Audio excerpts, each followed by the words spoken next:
දැන් මෙතනින් එහාට පේන මේ හිඳි පිරිමිය ගැන නේද වහන්සේ මේ කිව්වේ දෙකඩ වෙනවා කියලා. ඔව්. නංගි මේ තමයි සාමාන්‍යයෙන් මේ පන්සලේ තිඹිරිගය පිළිම වහන්සේ දෙකඩ වෙනවා. තුවාල නොවි දෙකඩ වෙනවා. ඒ ඊට පස්සේ අපිට ඒ ගල් ලෙන ඇතුළට යන්න පුළුවන්. ඒ වගේ ජීවිතේ හැම දෙයකටම ඒගොල්ලෝ මාව හොයාගෙන ඇවිල්ලා මේ ප්‍රාතිහාර්ය මේක ඇතුළේ වෙන ප්‍රාතිහාර්ය මේ අරුම පුදුම මවිතය හරහා ඒගොල්ලන්ට සැනසීමක් දෙනවා. අපේ මුදුන්මල්කඩ දළදා මාලිගාවට හා සමානවම අපේ කලාපීය අය සහ ලංකාවාසී බෞද්ධ ජනතාව ඉතා දිවිහිමියෙන් වැළඳගත් ස්ථානයක් මේ මහා විහාරය.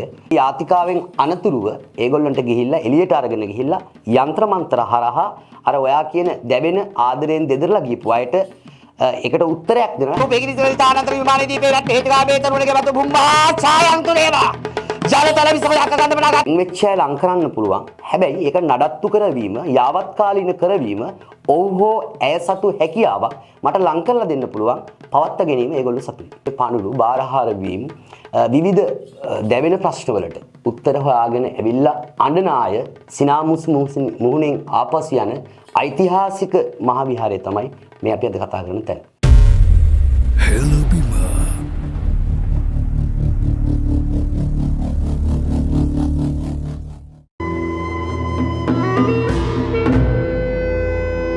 අපි කවුරුත් කැමති ජීවිතේ සතුටින් ඉන්න.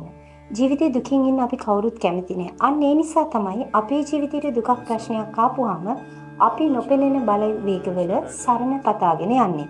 ඉතින් ওই නොපෙනෙන බලවේගවල සරණ පතාගෙන යද්දී ලංකාවේ අංක 1ට තියෙන ස්ථානයක් ගැන හොයා බලන්න තමයි අද අපි අපේ YouTube නාලිකාව තුළින් මේ ගමන ඇවිල්ලා තියෙන්නේ. ඉතින් ඔබට පේනවා ඇති මම මේ ඉන්නේ එසේ මෙසේ ස්ථානයක නෙමෙයි.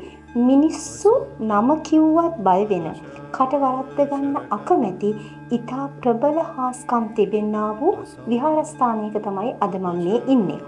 මේක ගිරා තලාන උස්ගල රජමහා විහාරය. ඉතින් මේ රජමහා විහාරය පිහිටලා තියෙන්නේ ගල් ලෙනක් ඇතුලේ කිව්වොත් ඔබ විශ්වාස කරනවද? ඒකේ හිඳි පිළිමයක් තියෙනවා, මහනුවර යුගයේ චිත්‍ර තියෙනවා. මේ සියල්ලත් එක්කම අපේ බෝගමුවේ මංගල හාමුදුරුවෝ අපේ ජීවිත ගැටලුවට විසඳුම් මෙහෙම කරද්දී ඔබට ලබා දෙනවා. අන්න ඒ ගැන හොයලා බලන්න තමයි අද අපි ආවිතින් අපේ හාමුදුරුවෝ අපිත් එක්ක අපි වැඩි දුරට ඉන්නාන්සේක කතා කරමු. තෙරුවන් සරණයි. ඉතින් අපේ හාමුදුරුවනේ කියන්න ඉස්සෙල්ලාම අපි මේ ඉන්න ස්ථානය මේ ගල්ලෙන ගැන මේ තමයි ඇත්තටම වලගම්බා රාජ්‍ය සමයට නෑකම් කියන ඓතිහාසික ප්‍රවේණිගත උරුමය. අපේ මුදුන්මල්කඩ දළදා මාලිගාවට හා සමානවම අපේ කලාපීය අය සහ ලංකාවාසී බෞද්ධ ජනතාව ඉතා දිවිහිමියෙන් වැළඳගත් ස්ථානයක් මේ මහා විහාරය. ඔය අර කිව්ව කතාව මහනුවර යුගයේ චිත්‍ර තියෙනවා. ඒ වගේම මේ අපේ ප්‍රධාන හිඳි පිළිම වහන්සේ තමයි මේ හදලා තියෙන්නේ. මේ ප්‍රතිමා වහන්සේගේ වජ්‍රාසනය හරියට අපි විවෘත කරගත්තොත් ඇත්තටම මේක ඇතුළට පිළිම වහන්සේ දෙකඩ වෙනවා. තුවාල නොවි දෙකඩ වෙනවා. ඒ ඊට පස්සේ අපිට ඒ ගල් ලෙන ඇතුළට යන්න පුළුවන්. මම සරල එක්සැම්පල් එකක් කියන්න. ලංකාවේ ලොකුම සෙල්ලිපිය තමයි ගඩලාදෙණි සෙල්ලිපිය. ගඩලාදෙණි විහාරයේ කවදා හරි දවසක අරාජික වුණාම කඩා වැටුනහම ගඩලාදෙණියෙන් බිහි වෙන වීරවරයෙක් නැවත ඒක ප්‍රകൃතියට ගන්නවලු. ඒ ගන්න ඕන කරන දැවදණු ටික ඒ ගල්ලෙනේ බෙහෙත් ඔබවලා තියෙනවා කියලා මූලාශ්‍රවල තියෙනවා.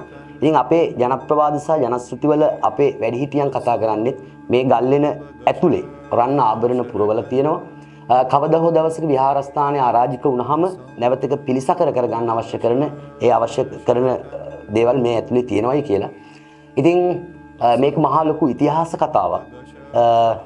අපි ඔයගොල්ලන්ට පෙන්වන්න ඇති මේ පණුරු බාරහාර වීම විවිධ දැවෙන ප්‍රශ්නවලට උත්තර හොයාගෙන ඇවිල්ලා අඬන අය සිනාමුස් මුහුණෙන් ආපසු යන ඓතිහාසික මහා විහාරය තමයි මේ අපි අද කතා කරන තැන. එතකොට දැන් ඔබට පේනවා ඇති මම කියපු විදියට මෙහෙම කරද්දී අපේ ජීවිත ගැටලුවට විසඳුම් දෙනවා කියන හොඳම උදාහරණය තමයි මේ තියෙන්නේ. මේ තියෙන්නේ මල් මාලා නෙමෙයි මිනිස්සුන්ගේ කඳුළු වෙනුවෙන් ගැට ගහපු බාරහාර වෙච්ච මල් මාලා තමයි මේ තියෙන්නේ. ඉතින් අපේ හාමුදුරනේ කියන්න දැන් මෙතනින් එහාට පේන මේ හිඳි පිළිමිය ගැන නේද වහන්සේ මේ කිව්වේ දෙකඩ වෙනවා කියලා. ඔව්. නංගි මේ තමයි සාමාන්‍යයෙන් මේ පන්සලේ තිඹිරිගය ආරම්භය ගත්තාම මේ ගමේ ඉන්න මේ ගිරාත්තලාන මේ පන්සල පිහිටලා තියෙන ගමේ ඉන්න කාටවත් පිරිමි දරුවෙක් බිහි කරන්න බැරි මහා ඛේදවාචකයක් තිබිලා තියෙනවා. එවකට නැකත් ශාස්ත්‍රයේ, ජ්‍යොතිෂයේ, නක් ශාස්ත්‍රයේ, වාග් විද්‍යාව, වාස්තු විද්‍යාව ඉතාම මිනිස්සු විශ්වාස කළා. මානව සමාජය විශ්වාස කළා. නිසා එක නැකත්කරුවෙක් ළඟට ගියන් පස්සේ ඒගොල්ලන්ට කියනවා මේ ඛේදවාචකයට උත්තරයක් විදිහට යන්න උස්ගල කියලා ගලක් තියෙනවා. එතන ගල් ලෙනක් මතුවේවි. ඒ ගල් ලෙනේ ප්‍රතිමා වංශ නමක් ලැබේවි. ඒක කිරියෙන් නාවලා අවුරුද්දක් පුරා කිරිහාර මංගල්‍යයක් කරන්න කියලා ඒගොල්ලන්ට කියනවා. ඒගොල්ලෝ ඊට පස්සේ මහා ඝන වනාන්තරයේ පීරගෙන මේ ස්ථානෙට ඇවිල්ලා බලපුවාම අපිට යාබදව තියෙන ගල් ලෙන තමයි මතුවෙන්නේ. හැබැයි ප්‍රතිමාවක් ලැබෙන්නේ නැහැ.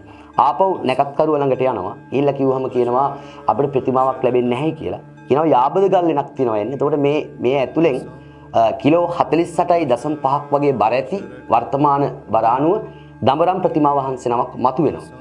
ඉතින් මේ ප්‍රතිමා වහන්සේ මූලාශ්‍රය කරගෙන මේ විහාරයේ තැන්පත් කරමින් මිනිස්සු දළදා මාලිගාවටව සමානව පුද සත්කාර කරමින් අවුරුද්දක් පුරා ඓතිහාසික නානුමුරු මංගල්‍යයක් සහ කිරිහාර මංගල්‍යයක් පවත්වනවා. ඉතින් ඒ නිසා ගහට පොත්ත වගේ මේ ජනී ජනයත් එක්ක ඓන්ද්‍රියව බද්ධ වෙච්ච විහාරය තමයි මේ මහා විහාරය. ඒ කියන්නේ මේ විහාරයට ඇවිල්ලා තමයි තමුන්ගේ දුක් ගැන විදිහට ඔව් ඇත්තටම ඔයාලට පේනවා ඇති මේ අපේ කලාපය ගත්තාම භෞතික වශයෙන් ගත්තොත් යාන වාහනයක් පඳුරක් නොබෙදපු යාන වාහනයක් නැහැ. කුඹුරකට හේනකට යපුම් කෘෂිකර්මාන්තයේ හේන්ගොවිතන මත යැපෙන මිනිස්සු කුඹුරට බහින්නේ නැහැ පඳුරක් නොබෙද. ඊළඟට කිසිම අභිනව ඉදිකිරීමක් කරන්නේ නැහැ පඳුරක් නොබෙද. කිසිම අම්මා කෙනෙක් වෙන්න ඉන්න දරුවෙක් ලැබෙන්න ඉන්න කෙනෙක් පඳුරක් නොබැද එයා රෝහලක නවතින්නේ නැහැ. ඒ වගේ ජීවිතේ හැම දෙයකටම ඒගොල්ලෝ මාව හොයාගෙන ඇවිල්ලා මේ ප්‍රාතිහාර්ය මේක ඇතුළේ වෙන ප්‍රාතිහාර්ය මේ අරුම පුදුම මවිතය හරහා ඒගොල්ලොන්ට සැනසීමක් දෙනවා. හරි අපේ හාමුදුරනේ අපි දැන් කතා කරමු. දැන් ජීවිත ගැටලුවට විසඳුම් දෙනවා කියවනේ. තියෙන අංකයේ කීවේ ගැටලුව තමයි අපි හැමෝටම තියෙන ගැටලුවක් මේ ආදර ප්‍රශ්න. වශී ගුරුකම් ගැන අපි සඳහන් කරමු. කොහොමද මේ ස්ථානයෙන් වශී ගුරුකම් වලට පිළිසඳ? ඇත්තටම දැන් ඒක මේ විහාරයෙන් එළිය කරන කටයුත්තක්. හැබැයි මෙතෙන්ට එන පන්ති විෂමතාවයකින් තොරව. ඒ කියන්නේ පුද්ගල තරාතිර මට වැදගත් වෙන්නේම නැහැ. ඕනෑම පුද්ගලයෙක් ඇවිල්ලා මේ මහා විහාරයේ කිරිහාර සම්බුද්ධ පූජාව ලැබිය යුතුයි. මාත් එක්ක බුද්ධ වන්දනාවට සිටිය යුතුයි. ඒ ආදීරියෙන් පසු මේ මෙතෙන්ට ඇවිල්ලා මම යාතිකාවක් කරනවා. ඒ යාතිකාවෙන් පස්සේ ඒක දෙවියන්ට ගැතිවීමක් නෙවෙයි බුද්ධ වන්දනාවක් කරන්නේ. ඒ යාතිකාවෙන් අනතුරුව ඒගොල්ලන්ට ගිහිල්ලා එළියට අරගෙන ගිහිල්ලා යంత్ర මන්ත්‍ර හරහා අර ඔයා කියන දැවෙන ආදරයෙන් දෙදරලා ගිහපු අයට ඒකට උත්තරයක් දෙනවා. හැබැයි මම වගකීමේ එක දෙයක් මේ වෙලාවේ කියනවා. ඒ තමයි අපි කරන්නේ බොරුවක් නෙවෙයි. අපි කරන්නේ බොරුවක් නෙවෙයි. මම පැහැදිලිව කියනවා එදා මෙදා තුර මේ ශාස්ත්‍රය ඇතුළේ නම් කවදාවත් වෙන් වෙච්ච අය ලං කරන්න පුළුවන්. හැබැයි ඒක නඩත්තු කරවීම, යාවත්කාලීන කරවීම, ඔව් හෝ ඇය සතු හැකියාවක් මට ලං කරලා දෙන්න පුළුවන්. පවත්ත ගැනීම ඒගොල්ලෝ සතුයි. හරි. අපේ හාමුදුරනේ මට පොඩි ප්‍රශ්නයක් ආවා. දැන් මේ හාමුදුරුවරු මේ වශී ගුරුකම් ශාස්ත්‍රයේ ඉන්නවා. එතකොට දැන් ඔබ වහන්සේ ඇවිල්ලා මේක ඇඟටම අරගෙන ඔබ වහන්සේගේ ජීවිතේත් එක්ක බැඳිච්ච ස්ථානයක් තමයි මේ රජමහා විහාරය. ඉතින් මේකට හරියටම සාධාරණයක් කළා මිනිසුන්ට සාධාරණයක් කර දෙන හාමුදුරු නමක් තමයි ඔබ වහන්සේ. අපි කියමු බලන්න මේ දකින තැන්වල ඉන්නා වූ මේ හාමුදුරු කරන්නේ ඇත්තටම දැන් මේක එදා මෙදා තුර අපේ හාමුදුරුවරු තමයි මේ යාතිකාව කළේ. මේ මහා විහාරයේ මූලාශ්‍රය කරගෙන පුද පූජා පැවැත්වුවේ. මෙන්න මෙහෙම ඉන්න අතරවාරේ තමයි මම දකින්නේ විවිධ මාධ්‍ය හරහා අද sannivedana මාධ්‍යතා පුළුල් මේ හරහා මම දකිනවා විවිධ හාමුදුරුවරු විවිධ විෂම දේවල් මිත්‍යා මත අරගෙන ඇවිල්ලා මේක කරනවා. මේක ඇත්තටම කොටින්ම කියනවා නම් ඒකට වාණිජ්‍යකරණයක් කරලා ආගමේ නාමයෙන් ආගමේ මුවාවෙන් මේක වෙළඳ පොලක් වෙළඳ සලක් බවට පත් කරගෙන ඒ අය අතරේ මට හිතුණා මම අවබෝධ කරගත්ත ඥානය ප්‍රත්‍යක්ෂ කරගත්ත ඥානයත් එක්ක මේ ශාන්ති කර්ම කියන කොටසත් අරගෙන මේක මුවහත් කරලා මේක පනපවලා ඊට වඩා මිනිස්සුන්ට සාධාරණයක් කරන්න පුළුවන්ද කියලා වෙදකම හෙදකම මේවත් එකතු කරගෙන මම උත්සාහ කළා ප්‍රායෝගිකව අත්දැක බැලුවා. අද ඒකෙන් මම ලෝකෙම කරලියට ගියයි කියලා මම විශ්වාස කරනවා. මොකද ඒ තරම් සිත සාන්තිය ඒ හරහා මම කරලා තියෙනවා. අනිවාර්යෙන්ම අපේ හාමුදුරුවෝ මේ වෙද්දි ලෝකෙම ඉදිරියට ගිහිල්ලා තියෙන්නේ වෙදකම හෙදකම සියල්ලම. අපි හෙදකම ගැන පොඩ්ඩක් කතා කරමු. ඔව් ඇත්තටම දෙපායි නැගිටලා යන්න බැරි අය මම මෙතනදී සාක්ෂි මේ සුවහසක් මිනිස්සු සාක්ෂි දෙපායි නැගිටලා යන්න බැරි අය මෙතෙන් දෙපායි නැගිටවලා තියෙනවා. ඊළඟට විවිධ අඳෝනා දීගෙන ආවාය තමන්ගේ එකම දරුවා වෙනුවෙන් මැරෙන්න හදපු අම්මලා නැවත මනස ශක්තිමත් කරලා දරුවත් එක්ක සිනාමුස් මුහුණේ යවලා තියෙනවා. ඒ නිසා ඕනම යම් කාලාන්තරයක් තිස්සේ තමන්ගේ රෝගකාරකයක් තියෙනවා එන්න අපි ඒවට ප්‍රතිඋත්තර දෙනවා. හැබැයි ප්‍රධානම දේ තමයි මේ මහා විහාරය ආශ්‍රය කරගෙන සම්බුද්ධ පූජා පැවැත්වීමත් කිරියහාර සකස් කරන්නේ මෙතනමයි. එතකොට ඒ ටික සකස් කරලා පූජා කළා යාතිකා කර්ම කළා තමයි අර යంత్ర මන්ත්‍ර හරහා වේදගම ආශ්‍රය කරගෙන එයාට නිදුක් නිරෝගී වෙන්න ඒ ක්‍රමය හදන්න.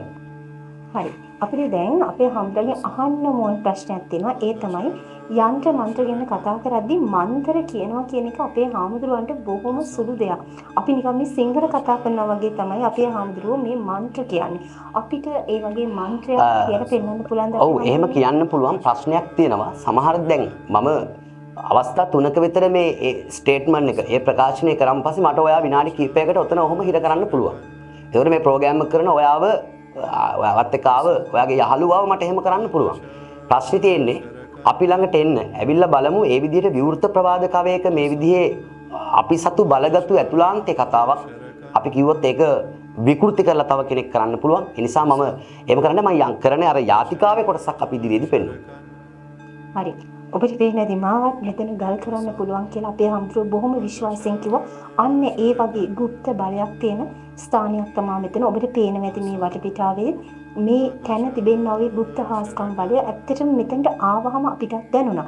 ඉතින් අපේ හාමුදුරුවෝ අවසාන වශයෙන් අපිට කියන්න දැන් ওই වශී ගුරුකම් ඒ දේවල් වලට අමතරව තව ගොඩාක් දේවල් කරනවා අපි. ඇත්තටම සාමාන්‍ය මෙහි ශිෂ්‍යත්ව විභාගයේ ඉඳලා අද්දින පොදු සාතික පත්‍ර සාමාන්‍ය පෙළ උසස් පෙළ සියලු විභාගවලදී විභාගවලට බාරහාර වෙන්නේ මෙතන. විදේශගත වෙන්න බලාපොරොත්තු වෙන අය විවිධ ලැන්ග්වේජ් කරලා ඒගොල්ලෝ බාරහාර වෙන්නේ මෙතන. දරුවන් නැති අය දරුවන් බිහි කර ගැනීම සඳහා බාරහාර වෙන්නේ මෙතන. නොවිසඳන කාලාන්තරයක්සේ නොවිසඳන නඩුහබ ප්‍රශ්න අරගෙන එන්නේ මෙතෙන්ට. මත්ද්‍රව්‍ය වලට ඇබ්බැහි වෙච්ච අය ඒ මත් උදුරින් බේරා ගැනීම සඳහා දෙමාපියන් අරගෙන එන්නේ මෙතෙන්ට. එතකොට අභිනව ඉදිකිරීම වලදී නැකත් බැලීම ඒ කටයුතු වලට එන්නේ මෙතෙන්ට. නිවාස වල 4 කොන 8 කොන භූමි දෝෂ ඉවත් කරගන්න විශේෂයෙන් නීච කුල බන්ධන වගේ බරපතල දේවල්. ඒ කියන්නේ අපි කියනවා ගෙරි ඔලුවක අලු පූල් කපනවා කියලා. එතකොට මේ වගේ අර සංකීර්ණ දේවල්, ඊටාව ගෙවල් අර යක්ෂ ප්‍රේත කොණිවිඩ කුම්භාණ්ඩ කියන මේ බලපෑම් වලින් හෙම්බත් වෙච්ච අය ඒවා සමබර කරගන්න.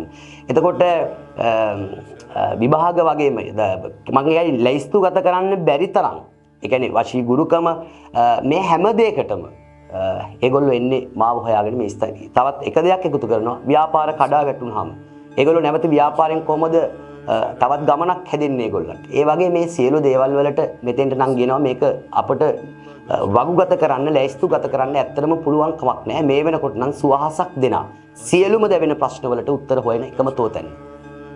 සුවහසක් ඔබේ ගැටලු වලට විසඳුම් දෙන තෝතැන්න තමයි අපි අද ඔබට හඳුන්වලා දුන්නේ. ඉතින් ඔබට පුළුවන් බය නැතුව අපේ හාමුදුරුවෝ ළඟට ඇවිල්ලා අපේ හාමුදුරුවන්ගේ උදව් උපකාර අරගෙන ඔබේ ජීවිතයේ සතුට සැනසීම ළඟා කරගන්න. ඒ සියල්ල ඔබේ කැමැත්ත අකමැත්ත පරිදි සිද්ධ වේවි කියලා අපි බලාපොරොත්තු වෙමින් තවත් දවසක මේ ස්ථානයට එන්නේ බලාපොරොත්තු වෙමින් අදට අපි අපේ හාමුදුරුවන්ට සමුදෙනවා. ඊට ප්‍රථමයෙන් අපේ හාමුදුරුවෝ කරන්නා වූ ඒ විහාරය කරන්නා වූ පුදු පූජාව සජීවීව අපි ඔබට ඉදිරිපත් කරනවා. එහෙනම් අපි හාමුදුරුවනේ එතෙක් අපිට සමුදෙන්න. ඔව් තෙරුවන් සරණයි.